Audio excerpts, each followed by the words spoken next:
You are a man. Shut the fuck up. Nigga, do you got something you want to say? Don't worry about me, I'm a god. For a lot of people, the spooky festive feeling of Halloween began the second August 31st turned into September, but for the rest of us, October 1st kicked into gear what was the official countdown to all horror media being unleashed, whether it's films, television shows or media criticism regarding old spooky movies. We all celebrate and cherish Halloween in different ways. Personally for me, the holiday carries trauma, but I've healed enough to find new pleasure in a day that took away something special to me. This year I wanted to dedicate my Halloween by sitting down and exploring the rich art direction of campy horror in K-pop. I wanted to take recent girl group albums that feature this concept and not only break down but compare how they each executed it. To first understand this concept, you have to get a grasp of what campy horror is. Campy horror is a niche section of horror, often exaggerated and stylistically outlandish while still maintaining horror tropes that define the genre. This form of horror was most popular in the 80s as campy cinema as a whole was at an all-time peak, certainly in America. Even if you've never heard of the term campy horror, you've certainly consumed media under the genre. Freddy vs. Jason, Sleepaway Camp, Chucky, Frankenstein, Scream, Cabin in the Woods, Planet Terror and Jennifer's Body are some of the most popular, but even other body of works such as Goosebumps, Ghostbusters, and Scooby-Doo feature campy horror elements in their work. Of course we have to begin with the classic, The Mother, Red Velvet's Really Bad Boy.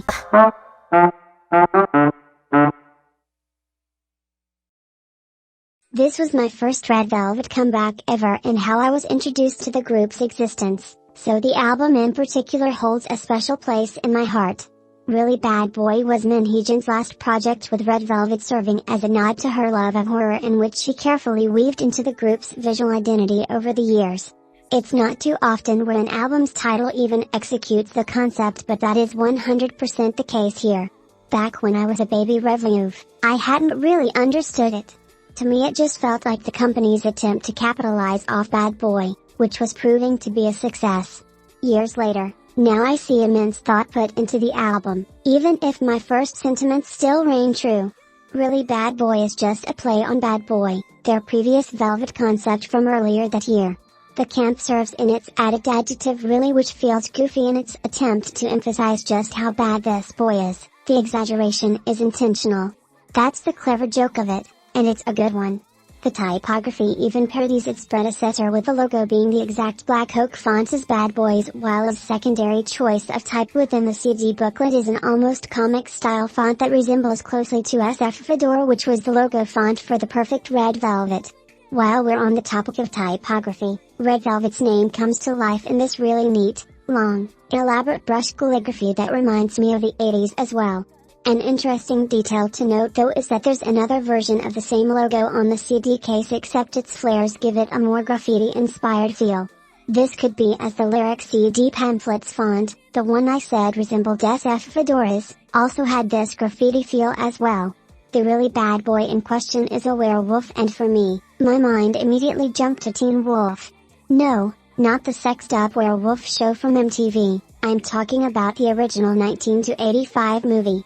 While not being classified under the campy horror genre as it's more slice-of-life comedy at best, this film offers you campy 80s werewolf mania. There's a scene in the movie where Scott is dramatically looking in the mirror as his teeth shift to one of the canines, and I think this detail is showcased well in a set piece from Really Bad Boy, the wolf's head with its open mouth. It's one of the most memorable shots of the comeback, and without a doubt was the perfect choice as both an album cover and a poster design for this album. Even the fact that the girls are actively sitting in the wolf's mouth plays into the campy horror aspect. The second group poster features the girls in attire that would fit in snugly in a Halloween Disney Channel original movie, and I do mean that as a compliment. It's intentionally wacky, its oddball mixing of casual outfits dressed up in funeral accessories only adding more to the camp aspect. It's a lovable tacky, the one that only a few can pull off. The additional set piece of the Jack-O pattern pumpkin with the green lighting inside helps convey the very witch-like Halloween feel the poster represents. I will say the first poster is stronger in its execution, but I still enjoy what the second one has to offer as well. Set designs were really essential in making this concept work, as you can see from the jack-o'-lantern and the werewolf's mouth, but don't get lost and overlook the puns thrown our way as well. We are treated to the Hollywood sign being horrified into Hollywood, as well as a neon sign above the girls in another photo that reads Halloween Nightmare. Sadly, really neat set details are only featured in Seulgi and Joy's concept photos, but nonetheless, we do get some very unique shots from this batch. We have interesting perspective, some experimentation with lighting, as well as angle tricks such as Yeri being presented as floating through, hiding her legs and feet through the curtains. It's meant to be a visual gag, especially as the full photo reveals that Yeri's curtain is a completely separate curtain to the one around her. The random regal shoot thrown in the mix does nothing for the concept at hand, but was most likely included to represent the album as a whole, with tracks such as So Good, Butterflies, and Taste. I will say though that Seulgi's slick hairstyle reminded me of the 80s as well, so take that as you wish. Red Velvet's nature to execute a concept to its fullest extent is a testament to the creative forces behind them. If you think the 20-22's Feel My Rhythm's use of interpolation with Bach for a classical yet whimsical themed comeback was a commitment to theme, Really Bad Boy actually blows it out the park. Just like a horror movie, Irene's harsh feminine scream quite literally serves as a jump scare not once, but 3 times in the song where you least expected. That screaming aspect is to reference the over-exaggerated feminine screams that can often be found in horror movies when women are in danger or being killed. Not to mention the girls' hilariously harmonized "ahs" during the pre-chorus, then followed by the over-exaggerated "oh my god" in the chorus. Then this doesn't even break into the fact that despite the fact that the girls are practically yelling in the chorus, their background vocals are menacingly whispering "he's a really bad boy," and you wouldn't even pick up on this until the final chorus. Even the constant repetition of them saying "he's a really bad boy" plays into the campy aspect. Enlisting my best friend Xuni, who's a horror buff and quite literally the opposite of me in every way, they were able to spot 2 horror references in the music video. The Shining was another horror movie released in the 80s which also featured the distinct feminine scream trope that's utilized in the song. The scream in the song belongs to Irene. Why is this important? The Shining also features the iconic imagery of the twins in the hallway. This scene is directly referenced for Yeri and Irene's rap, where the flower wallpapered hallway is recreated with both girls in dresses like the Shining twins.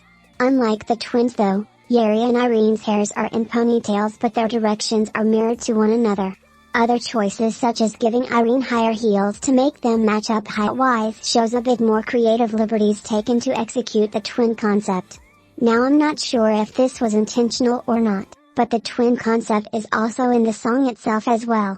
Throughout the entire song with the exception of the pre-chorus, Irene and Yeri are saying the same exact lines even down to the iconic bridge.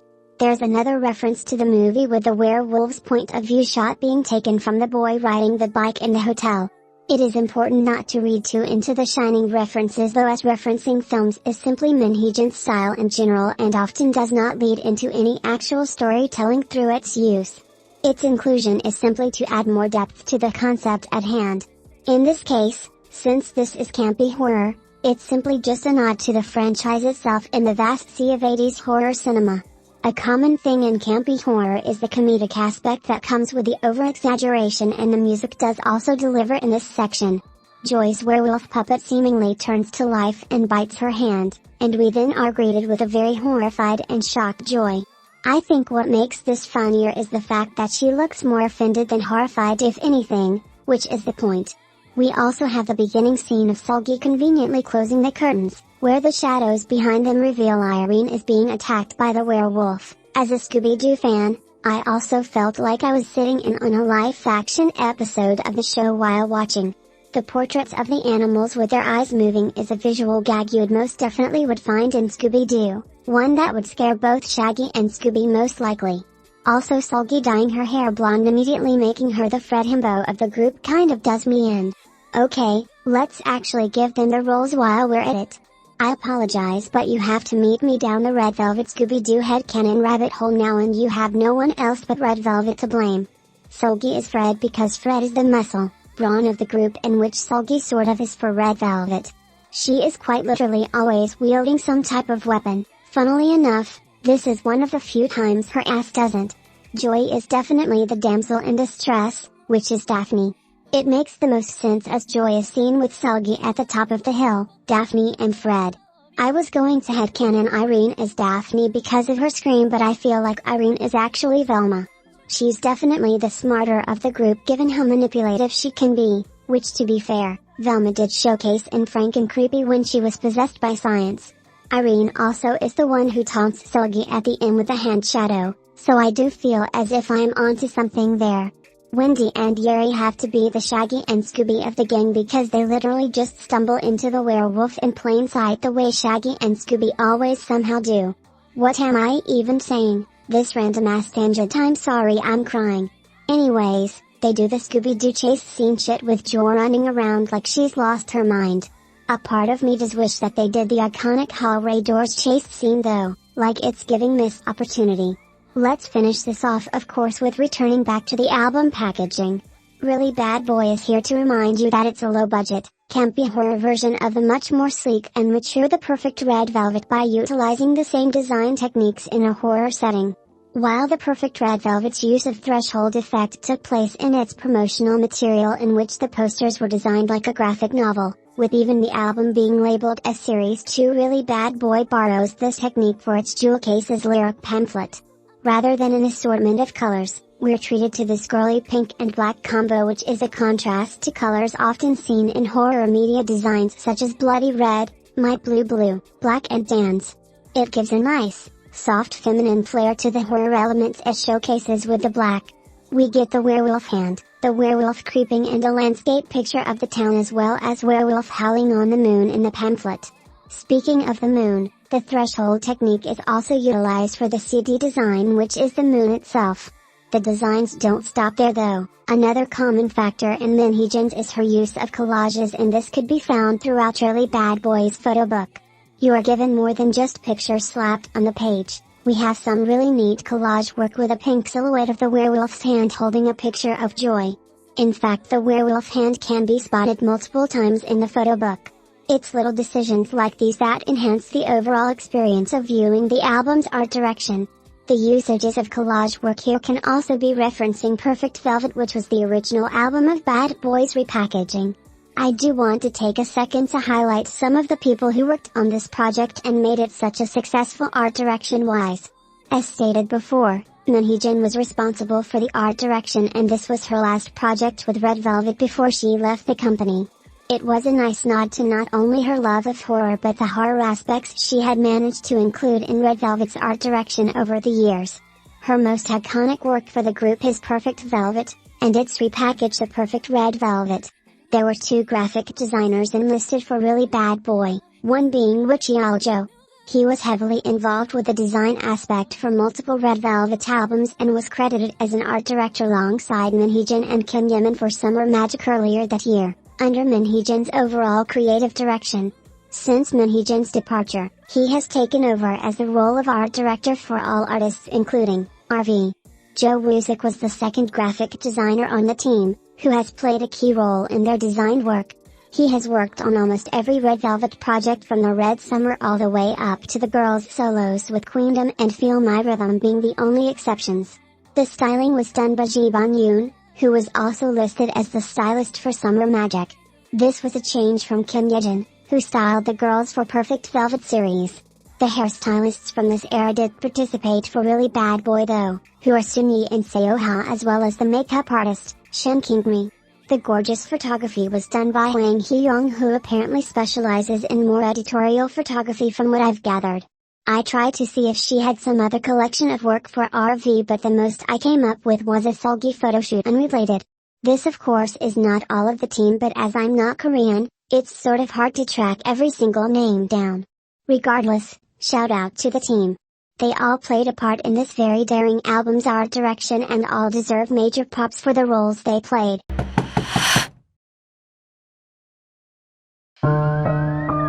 There are many different protagonists you can go for in terms of campy horror, as that leads us from the world of werewolf bad boys to Zombie Nation for Purple Kiss's Hide and Seek.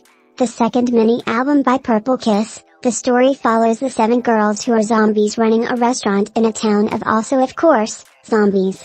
The comeback made me feel very nostalgic of the Disney days. There's so many little details in Hyde and Week's art direction that I appreciate, such as the set being littered with posters in relation to the comeback. The strawbesties know this is one of my favorite things that companies often do to make the set design feel more full. There's a poster behind Go-un and Swan of a ghost that says we love churros, another one behind Ira and Chae-yeon that mentions that the churros are made of fresh blood. The churros in question are served by Chae-yeon in the music video, in which the zombies are taking a liking to. There are additional set pieces on the churro stand that read Bloody Syrup and Zombie Coke. Additional posters include a zombie skull one, another that reads Sail with bats flying next to a purple and green one that reads the word purple twice, another of Skull and Eyes, a Danger Zombie Zone one, more skulls and a Beware poster. The Sail poster refers to the overall restaurant while the purple clearly is speaking about Purple Kiss. The significance of the eye and skull posters are actually shown in the story of the music video. Yuki sprayed perfume on herself apparently to confess her feelings to a human, thus making Dossie sneeze and her eye fall out. Yuki then flushes her eye down the toilet. Dossie is also the victim again when she's eaten alive by the zombies with only her bones remaining. The great aspect of campy horror is that you don't have to limit yourself to the typical horror color palette, and Purple Kiss certainly doesn't. Neon green, pink, baby blue, orange red, blood red, purple, hot pink. If you could think of a random color, it's probably here. The fun colors do not sacrifice the horror aspect of the comeback due to the set design.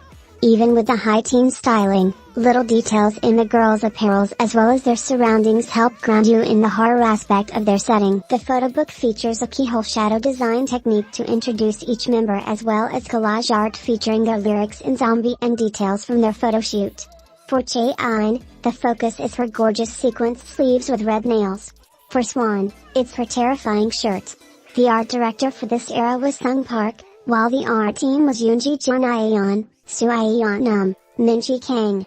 It's worth noting that Sung has also worked with Billy on their recent era, The Village of Perception, Chapter 2. The music video and the iconic Freaky Purki intro was produced by Zany Brothers, who also worked on Billy's Genia Mingyo and Luna's Flip That. I personally believe Zombie is the better of these three works from the company. They've also continued to work with Purple Kiss since then on their story films, which also feature a very campy horror twist as well. They're very good at executing this vision.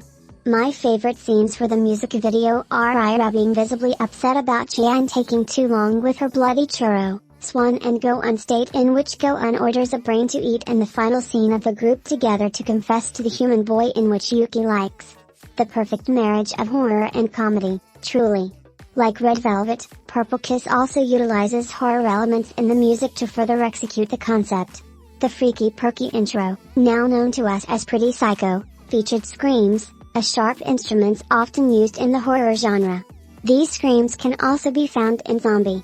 The B-sides also follow through with 2 AM being a song about the members being excited for a sleepless night, Cast Pearls Before Swine having this very cute yet this very last night of Halloween celebration feel in the tone, and ZZZZ being about feeling empty.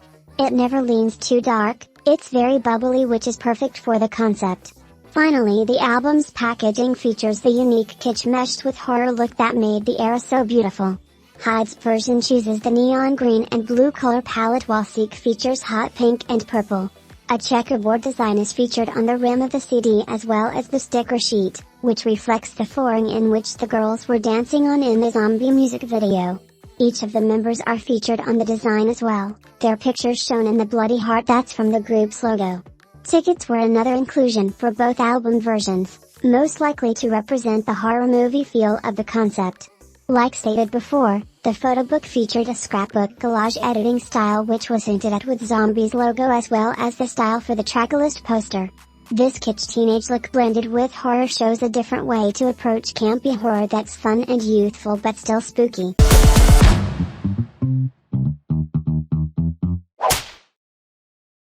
Don't count Nugus out of the conversation. Ghostbusters takes the form of 6 young women with Bugaboo though, who made it very clear they were going for a very uncanny, campy horror look from their debut teasers. Various photo shoots were done for this debut, one being the introduction ones that were later used as the lenticular cards in the album's packaging. The campy nature of Bugaboo is showcased through this introduction set, with some over-exaggerated, and quite goofy, visual work that range from hilarious to slightly unsettling. My favorites from the set are personally Yuna's and Unchi's, especially in terms of styling.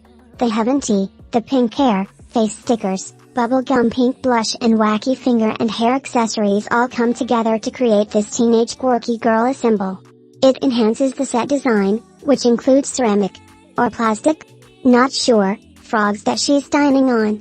It reminds me of once again, Go-un dining on a human's brain in Zombie. Funnily enough, Go-un also had pink hair during that era.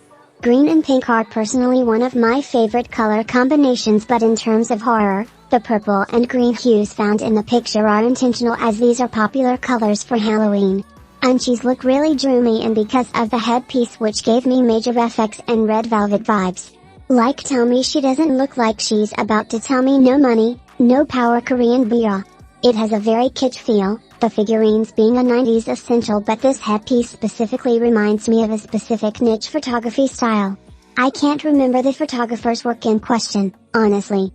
The incredibly talented Mugang worked on their debut photoshoot featuring 4 sets, all meant to showcase different stages in the story of the group.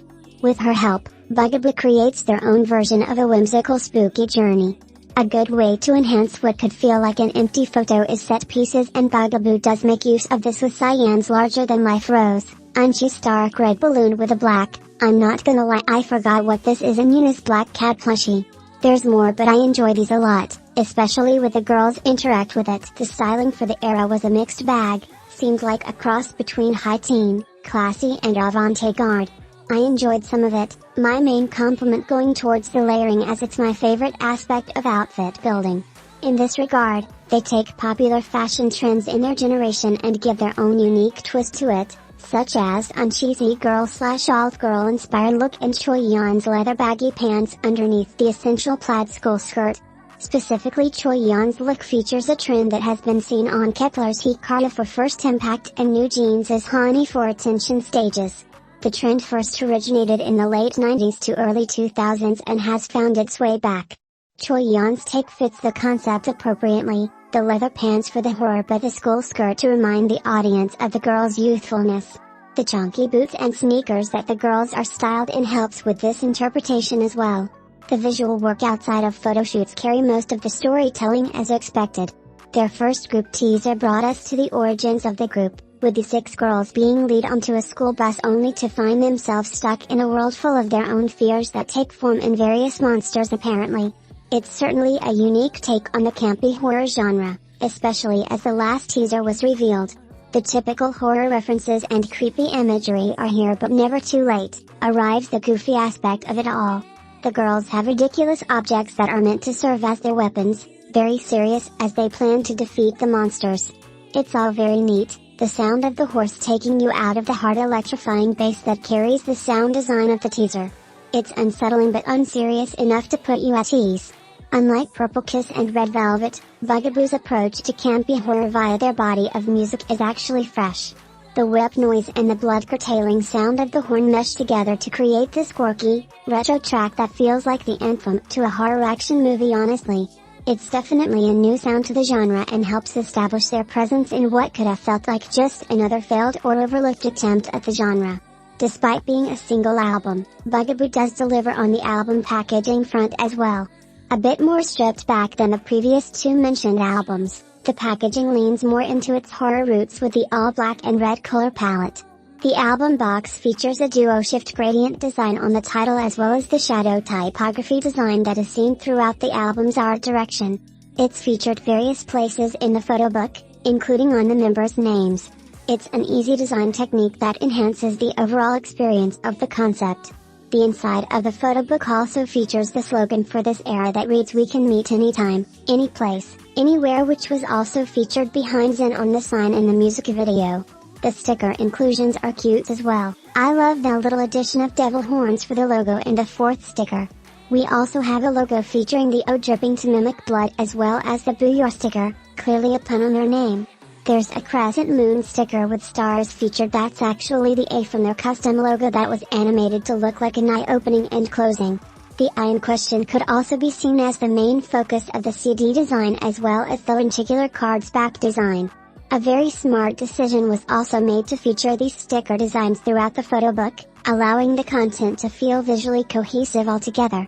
All in all, despite being the lesser known of the groups mentioned, Bugaboo managed to leave their mark on the campy horror concept by modernizing their influences to appeal to a new generation as well as trying out some rather unconventional visual motifs and sound design to execute the concept in their own unique color. Bugaboo, Purple Kiss and Red Velvet all managed to take a niche concept and flesh it out in ways that felt fun and unique to each group. With such great albums to showcase how much potential this concept has, is it possible that there's any more ways to execute it that doesn't feel inferior? That leads us to our final project, Chae-yeon's Hush Rush.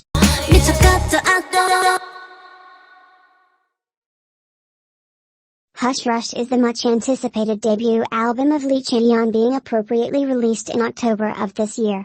Chae-yeon's execution of this concept proves that there is still fresh, new ideas to be seen within the genre. The story of Hush Rush follows a vampire waking up in a human's world. The concept is broken down into two versions, vampire and influencer. As a vampire, Chae-yeon dons the alt-girl/e-girl look with the photography giving her skin the twinkle, soft, pale glow that has been associated with vampires. We get the typical horror design elements such as the lightning featured throughout the album's art direction. Through the perspective of a vampire, her thoughts and motivations are written out on the vampire design poster. They read importance. How to get in close with 21C humans, hide among humans. If you hear any talks about the vampire, then listen to their conversations with an amazed look like other humans do. And our existence always brings curiosity to humans, which is interestingly in a black letter font. I'm not too sure, but I also feel like the second text is in Century Gothic, which would give me a good chuckle. Her name logo is above a design of red lips with a single vampire tooth sticking out, very neat detail. The design is very Y2K inspired, a very unique decision that oddly enough doesn't take away from the overall horror inspired concept. The design, which is also used in the influencer version, comes off as an essential kit with numbered items that will help vampire Chae-yeon blend in amongst the humans. The influencer version introduces us to a more girly yet still alt-punk leaning styling that reminds you of the vampire origins of Chae-yeon. Once again, we have an essential pack featured in the design with a Nokia phone, garlic, a bedazzled cross, a comb and a vial of blood. Not exactly sure about the blood actually. It's worth noting that some items featured have been stylized for her, such as the phone with her initials and the logo, the vial of blood from the vampire version also having the logo and her radio saying Hush Rush. All of these items, plus more, are featured in the album's packaging as the outer box of both versions as well as stickers. By time both were released, Chae-yeon's company had become embroiled in rumors that the album's art direction was stolen from Chinese Key's Gasoline album that had come out prior to this release. Do I believe these claims to be valid? Not really. Key's album is more inspired by 80s horror cinema, reminds me a lot of Goosebumps and Doctor Who actually. Chae-yeon's approach is more Disney Channel, and where Key's feels like a Netflix original, which is to say that both art directions feature a different tone. Key's has a much more dramatic, mystery flair to it, while Chae-yeon's is more cheesy and cute. The similarities in the colors are pointless to bicker over, as green and purple are a common color palette for horror-themed things in general, especially albums as we've seen with Purple Kiss. The same could be said about the typography as well. Horror-themed design often features typography inspired by blood and lightning. Either very roundish and bloody or very harsh and pointy. In all honesty though, I would say calling Chae-yeon's debut a copy of Key's Gasoline would more so be an insult to the art direction of Gasoline.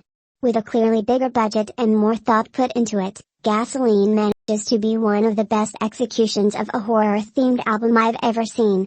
It's truly gorgeous and makes use of every single key design element that will remind you of the era it's inspired by. While Chae-yeon certainly succeeded in her own way to make Hush Rush unique, there is a clear difference in care and money here. Her concept pictures a blood but one are practically empty, other than the vampire version. The styling is pretty standard and doesn't exactly enhance the concept in any way, nor does it feel unique to her. There are grammatical errors on the sentences that are written in English, not a smart choice given that the album is being designed by clearly native Korean speakers. It would be more easier to just communicate the concept in their native language to avoid that. There are a lot of aspects that just feel a bit more on the cheaper side when you compare it to Gasoline. This doesn't mean that I dislike Hush Rush's art direction, but when looking at the amount of care that was given to Key's Gasoline, you do begin to realize that Hush Rush could have been so much more with the unique angle it was working with in regards to the genre. Everything feels close to being excellent but sort of lacks the quality that would take it home in terms of execution. I also feel this way about the song and music video as well.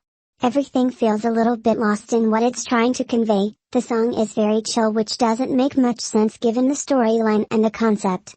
The music video sort of just happens, nothing interesting of note taking place after said vampire Chae-yeon is shown.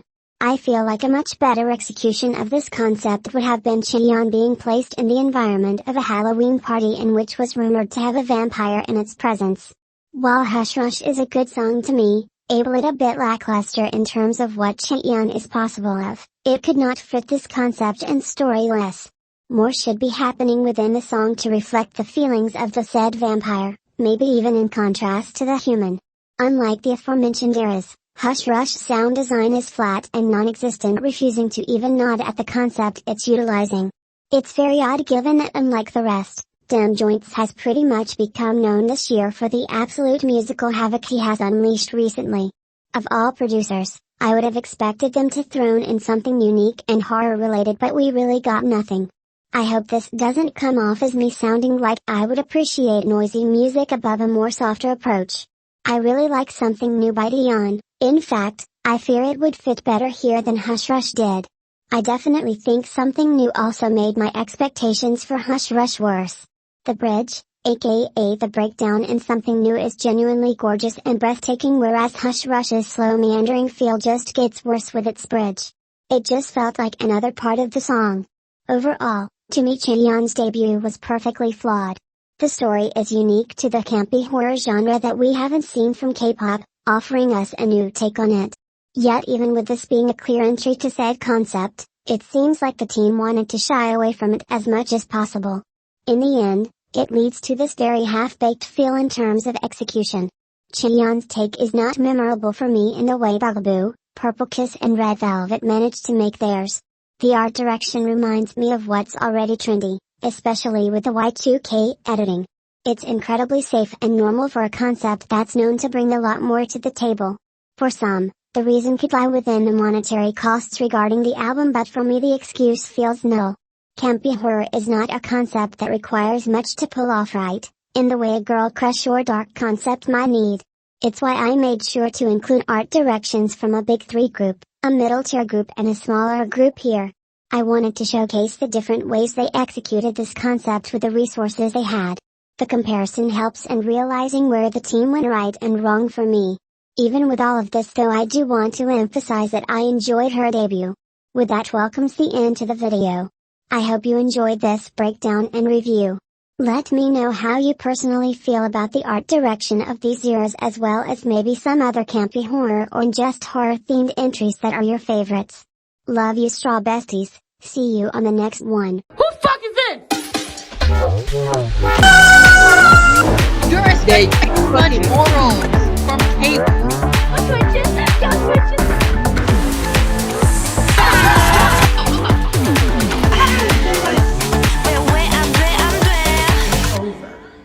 It's over. That's it. Okay?